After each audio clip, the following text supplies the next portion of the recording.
அமைச்சர் சேகர் பாபு உங்களை மிகப்பெரிய பணக்காரர் வெட்டா மிரசு அப்படின்னு சொல்லியிருக்காங்க. அதனால தான் எந்த இடத்துக்கு வரமாட்டார் அப்படின்னு. நாங்களா எங்கள் செருப்பு பார்த்தா கூட தெரியும்.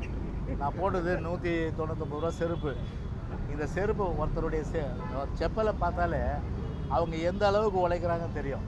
நாங்கள் பலன்னு ஒரு 1,00,000 ரூபா ஷூ வாங்கிட்டு மேனா மினிக்கியா காரில் ஏறிட்டு காரில் உட்காந்துட்டு ஏசி இப்படின்னு போகிறதில்ல.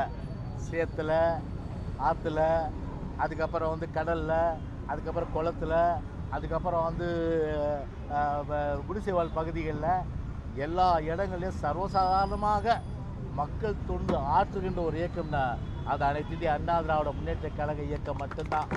எனவே என்னுடைய செப்பலை பார்த்தாலே தெரியும் எந்த அளவுக்கு அழுக்காக இருக்குன்றத.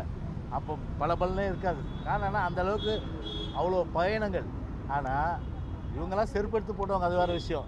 அது ஊடகங்களில் வந்து வரும். அந்த மாதிரி மானங்கள்ட்ட செய்யலாம் நிச்சயமாக நாங்கள் வந்து யாருமே செய்ய மாட்டோம். ஒன்று நான் என்ன கேட்டேன், ஏப்பா இடைத்தேர்தல் வந்திருக்கு விக்கிரவாண்டியில், அந்த இடைத்தேர்தலில் வந்து திமுக எந்த அளவுக்கு போகும்? பணம் மட்டும் இல்லாமல் கூட இந்த மாதிரி வேலையும் பண்ணுவாங்க. எந்த மாதிரி வேலை? துணி துவைச்சி கொடுக்குறது, அப்புறம் பார்த்தீங்கன்னா வீடு பெருக்கி கூட்டுறது, அதுக்கப்புறம் 10 பாத்திரம் தேய்க்கிறது. இந்த 3மே செய்வாங்க.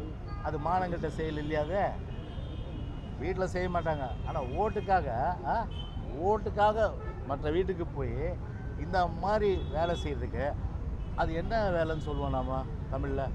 முறவாசல் வேலை. அது என்ன வேலை? முறவாசல். அந்த முறவாசல் வேலை எங்களுக்கு தெரியாதுப்பா. சரிதானே? நாங்களாம் தன்மானத்தோடு இருக்கிற ஆள், புரியுதா? எங்களுக்கு புரட்சி தலைவர் எம்ஜிஆர் ஊட்டினதே அந்த தன்மானம் தான். அந்த தன்மானத்தை எந்த காலத்தையும் இழக்க மாட்டோம். இவங்களுக்கு அந்த முறவாசல் வந்து அத்துப்படி. சேகர் பாபுக்கு அத்துப்படி, திமுகவுக்கு அத்துப்படி.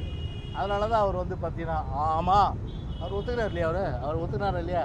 ஆமாம் நாங்கள் செய்வோம் அந்த வேலையை, குளிக்க வச்சு கொடுப்போம், வீடு பெருக்குவோம், அப்புறம் வந்து 10 பாத்திரம் எல்லாத்தையும் தேய்ப்போம். இது அவரே ஒத்துட்டார். அப்போ ஒத்துட்டாருன்னா என்ன? சேகர் பாபு முறவாசல், திமுக முறவாசல். அப்படி தான் அந்த கருத்து எடுத்து முடியும். செய்திகளை உடனுக்குடன் தெரிந்து கொள்ள உடனே சப்ஸ்கிரைப் பண்ணுங்க.